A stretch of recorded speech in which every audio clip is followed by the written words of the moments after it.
Hi everyone, I'm నిర్మద. మనం last వీడియోలో రెస్పిరేషన్లో ఉన్న ఏరోబిక్ రెస్పిరేషన్, ఎనైరోబిక్ రెస్పిరేషన్, అలాగే ఆల్కహాలిక్ ఫెర్మెంటేషన్ కోసం తెలుసుకున్నాం. ఈ వీడియోలో మనం ఆల్కహాలిక్ ఫెర్మెంటేషన్లో ఉన్న యాక్టివిటీ చూద్దాం. యాక్టివిటీ 5.5 చూసినట్లయితే మనకి టెక్స్ట్ బుక్లో యాక్టివిటీ 5.5 చూసినట్లయితే ఇది ఒక ల్యాబ్ యాక్టివిటీ. ఇందులో మనం చూసినట్లయితే take some fruit juice or sugar solution and add some east to this. Take this mixture in test tube fitted with 1 whole cork. First ఇక్కడ మనల్ని ఫ్రూట్ జ్యూస్ కానీ షుగర్ సొల్యూషన్ కానీ తీసుకోమన్నాడు. దానికి ఈస్ట్ అనేది add చేయమన్నాడు. ఈ మిక్చర్ని మనల్ని ఒక టెస్ట్ ట్యూబ్లో తీసుకోమన్నాడు. ఈ టెస్ట్ ట్యూబ్కి 1 హోల్ కార్క్ని ఫిట్ చేయమన్నాడు. నెక్స్ట్ చూసినట్లయితే fit the cork with a bent glass tube. Deep the free end of the glass tube into A test tube containing freshly prepared lime water. Lime water means calcium hydroxide. ఇక్కడ మనం 1 whole కార్క్తో fit చేసాం కదా. ఈ fit చేసిన కార్క్లోంచి మనకి bent glass ట్యూబ్ని next second test ట్యూబ్లో మనం ఆల్రెడీ ప్రిపేర్ చేసుకున్న ఫ్రెష్ లైమ్ వాటర్ని సెకండ్ టెస్ట్ ట్యూబ్లోకి యాడ్ చేయమన్నాడు. యాడ్ చేసి ఈ బ్లాంక్ గ్లాస్ ట్యూబ్ని ఫస్ట్ టెస్ట్ ట్యూబ్లోంచి బెంట్ గ్లాస్ ట్యూబ్ని మనల్ని సెకండ్ టెస్ట్ ట్యూబ్లోకి పెట్టమన్నాడు. సో ఇప్పుడు మనల్ని ఏమంటున్నాడు, ఫస్ట్ చూసినట్లయితే what change is observed in the lime water and how long does it take for this change to occur. Next second ఏమంటున్నాడు, what does this tell us about the products of fermentation. ఇక్కడ lime వాటర్లో మనం ఏం observe చేసామో అని అడుగుతున్నాడు. అలాగే fermentation ప్రాసెస్లో మనకి ఏం ప్రొడక్ట్స్ ఏర్పడ్డాయి అని అడుగుతున్నాడు. ఇక్కడ మనం చూసినట్లయితే మనం ఇక్కడ fruit juice or yeast water రెండు మిక్స్ చేసాం, లేకపోతే fruit juice or sugar solution రెండింటిని మిక్స్ చేసాం.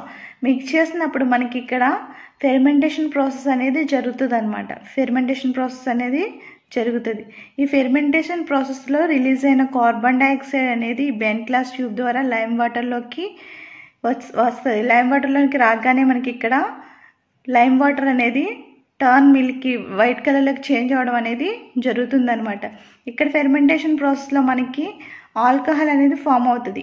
అంటే ఫ్రూట్ జ్యూస్ ఈస్ట్ వాటర్ రెండు మిక్స్ చేయడం వల్ల ఇక్కడ రియాక్షన్స్ జరిగి ఫెర్మెంటేషన్ ప్రాసెస్లో మనకి ఇక్కడ ఆల్కహాల్ అండ్ కార్బన్ డైఆక్సైడ్ రెండు రిలీజ్ అవుతాయి.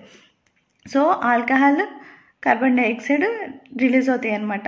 ఆల్కహాల్ అనేది ఇక్కడ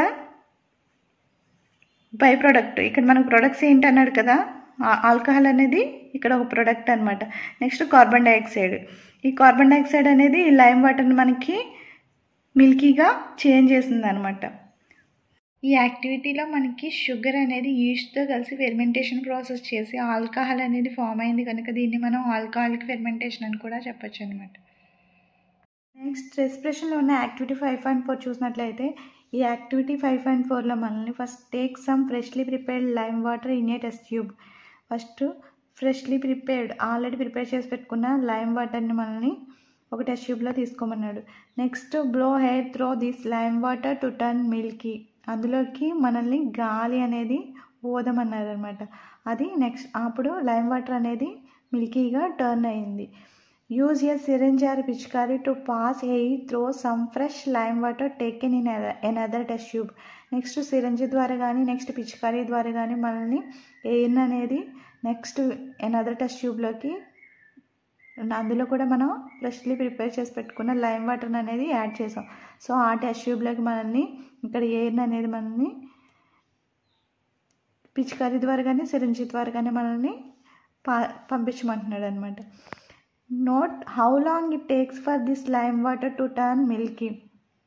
ఏది మనకి అక్కడ లైమ్ వాటర్ అనేది మిల్కీగా టర్న్ అవ్వడానికి ఎంత టైం పట్టింది అని అడుగుతున్నాడు. ఇక్కడ మనం చూసినట్లయితే ఇక్కడ మనం 2 టెస్ట్ ట్యూబ్స్ అనేవి తీసుకున్నాం. ఫస్ట్ చూసినట్లయితే ఈ టెస్ట్ ట్యూబ్లోకి ఫస్ట్ ఫ్రెష్లీ లైమ్ వాటర్ని తీసుకున్నాం. ఈ లైమ్ వాటర్ని తీసుకుని మనం గాలి అనేది ఊదామన్నమాట. ఇక్కడ మనకి గాలి ఊదగానే ఇక్కడ మనకి టర్న్ మిల్కీ లైమ్ వాటర్ అనేది మిల్కీగా చేంజ్ అయింది. నెక్స్ట్ ఇక్కడ ఇంకో టెస్ట్ ట్యూబ్ తీసుకున్నాం. ఈ టెస్ట్ ట్యూబ్లో మనం ఇక్కడ కూడా ఫ్రెష్లీ ప్రిపేర్ చేసుకున్న లైమ్ వాటర్ని తీసుకున్నాం. ఈ లైమ్ వాటర్కి మనల్ని ఒక పిచికారీ ఆర్ సిరంజీ ద్వారా మనల్ని ఎయిర్ అనేది ఈ లైమ్ వాటర్లోకి పాస్ చేయమన్నాడు అనమాట. ఇప్పుడు ఏ టెస్ట్ ట్యూబ్లో మనకి లైమ్ వాటర్ అనేది టర్నీగా లైమ్ వాటర్ అనేది మిల్కీగా చేంజ్ అవ్వడానికి ఎంత టైం పట్టింది అని అడుగుతున్నాడు. Second test tube will turn milky white quickly then in the first test tube. మనకి ఫస్ట్ టెస్ట్ ట్యూబ్ కన్నా మనం చూసుకున్నట్లయితే సెకండ్ టెస్ట్ ట్యూబ్లో మనకి లైమ్ వాటర్ అనేది ఫాస్ట్గా మిల్కీగా చేంజ్ అయిందనమాట. ఎందుకు అని చూస్తే this because excelled air has a higher concentration of carbon dioxide which reacts with water to form insoluble calcium carbonate making it cloudy. ఇక్కడ మనకి ఇక్కడ ఏం జరిగింది, ఇక్కడ మనం గాలి ఊదాం కాబట్టి ఇందులో మన యొక్క ఎక్సెల్డ్ ఎయిర్లో మనం వదిలిన గాలిలో మనకి హై కాన్సన్ట్రేషన్ కార్బన్ డైఆక్సైడ్, ఎక్కువ కార్బన్ డైఆక్సైడ్ అనేది ఉంటుంది అనమాట. హై కాన్సన్ట్రేషన్ కార్బన్ డైఆక్సైడ్ అనేది ఉంటుంది. మనం ఎక్సలేషన్ చేసిన గాలిలో కార్బన్ డైఆక్సైడ్ అనేది హై కాన్సన్ట్రేషన్లో ఉంటుంది. అది ఏం చేస్తుంది, which reacts with water to form, అది వాటర్తో రియాక్ట్ అయ్యి మనకి ఇన్సాల్యుబుల్ కాల్షియం కార్బోనేట్ అనేది ఫామ్ చేస్తుంది అనమాట. లైమ్ వాటర్లో ఉన్న వాటర్తో అది రియాక్ట్ అయ్యి ఇక్కడ మనకి ఇన్సాల్యుబుల్ కాల్షియం కార్బోనేట్ని ఫామ్ చేసి మేకింగ్ ఇట్ క్లౌడీ, మనకి ఇక్కడ క్లౌడీగా కనిపిస్తుంది అనమాట.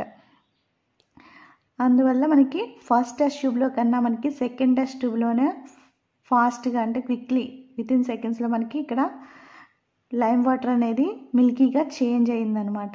ఎందుకు అని చూసినట్లే మనం ఎక్సలేషన్ చేసిన గాలిలో హై కాన్సన్ట్రేషన్ కార్బన్ డైఆక్సైడ్ అనేది ఉండడం వల్ల అది లైమ్ వాటర్లో ఉన్న వాటర్తో రియాక్షన్ చెంది మనకి అక్కడ కాల్షియం కార్బోనేట్ అనేది ఫామ్ చేసింది.